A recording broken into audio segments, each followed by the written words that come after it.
যারা ইংলিশ সাহিত্যে পড়াশোনা করেছেন, যারা ইংলিশ নিয়ে কাজ করছেন, চ্যালেঞ্জ করছি, ইংলিশে চারটা স্ট্রাকচার আর কিছুই নাই। চারটা স্ট্রাকচারের বাহিরে কিয়ামত পর্যন্ত কেউ বাক্য তৈরি করতে পারবে না।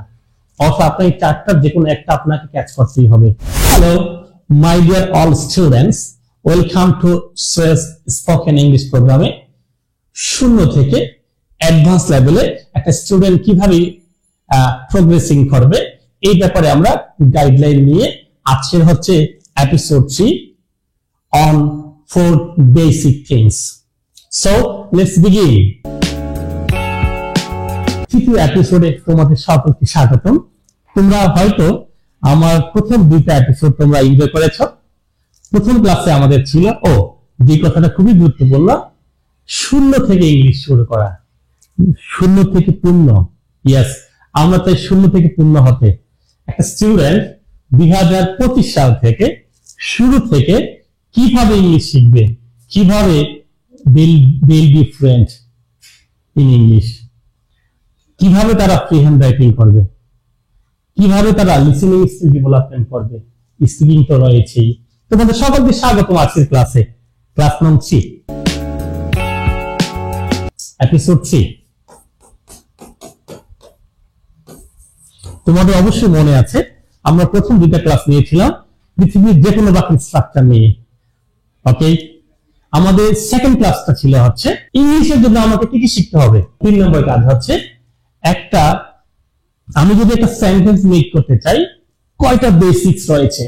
ইয়েস, মাত্র 4টা বেসিক রয়েছে। Yes, we have just only 4 basics for speaking, reading, writing, also listening. এই 4টা বেসিক্স কি কি দেখেন। নাম্বার 1, আমরা প্রথমে শিখেছিলাম হচ্ছে আমাদের গত ক্লাসে 4টা জিনিস আমাকে জানতে হবে। কি কি সেটা? Noun, verb, modifier, connector. Okay, আর প্রথমে শিখেছিলাম বাক্যের স্ট্রাকচার। প্রথমে সাবজেক্ট থাকবে। Yes, subject. একটা বাক্যের প্রথমে কি থাকবে? সাবজেক্ট। সাবজেক্টের পরে আমরা সরাসরি ভার্ব বসিয়ে দিব, তাহলে সেন্টেন্স হয়ে যাবে। সাবজেক্টের পরে সরাসরি ভার্ব, যেমন আই ইট, আমি খাই। নাম্বার 2, আপনি সাবজেক্ট দিবেন, সাবজেক্টের পরে বি ভার্ব দিয়ে বাক্য বানাবো।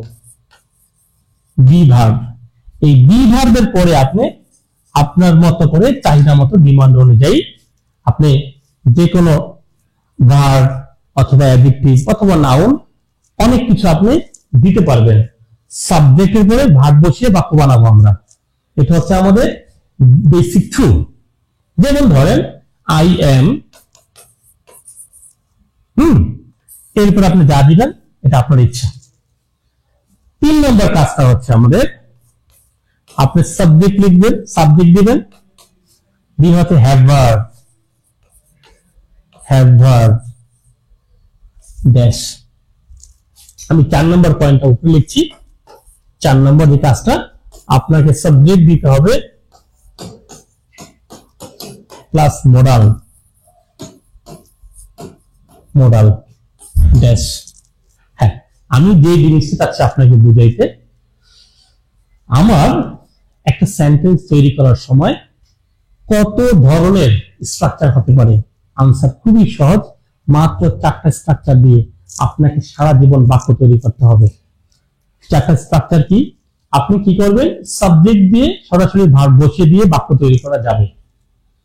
সাবজেক্ট দিয়ে বি ভার্ব বসিয়ে বাক্য তৈরি করতে পারবেন আপনি। সাবজেক্ট দিয়ে বি ভার্ব, অথবা সাবজেক্ট দিয়ে হ্যাভ ভার্ব, অথবা সাবজেক্ট দিয়ে মোডাল।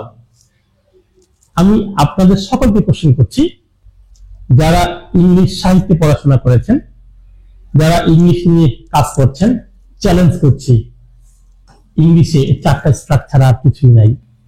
আপনি যখনই বাক্য তৈরি করবেন, আমি ভাত খেয়েছি, আই হ্যাভ ইটেন রাইস, এই যে আপনি 3 নম্বরটা ক্যাচ করেছেন। I should eat rice, I should eat বা I should have eat, sorry I have to eat now, এটা হচ্ছে modal. I should eat rice, আমার ভাত খাওয়া উচিত, আপনি মডাল বাক্য নিয়ে ক্যাচ করলেন। আই ইটিং, আমি খাচ্ছি। আমি অনেকক্ষণ ধরে খাচ্ছি, I've been eating for long time। অর্থাৎ এই চারটা স্ট্রাকচারের বাহিরে কিয়ামত পর্যন্ত কেউ বাক্য তৈরি করতে পারবে না। অর্থাৎ আপনার এই চারটার যে কোনো একটা আপনাকে ক্যাচ করতেই হবে, এছাড়া কখনই কোনো বাক্য তৈরি করা পসিবল হবে না। আমি আপনাকে বলছি, যারা আজকে আমার ক্লাসটা মানে এনজয় করছেন, তাদেরকে বলছি মাত্র চারটা স্ট্রাকচার দিয়ে আপনাকে সারা জীবন বাক্য তৈরি করতে হবে।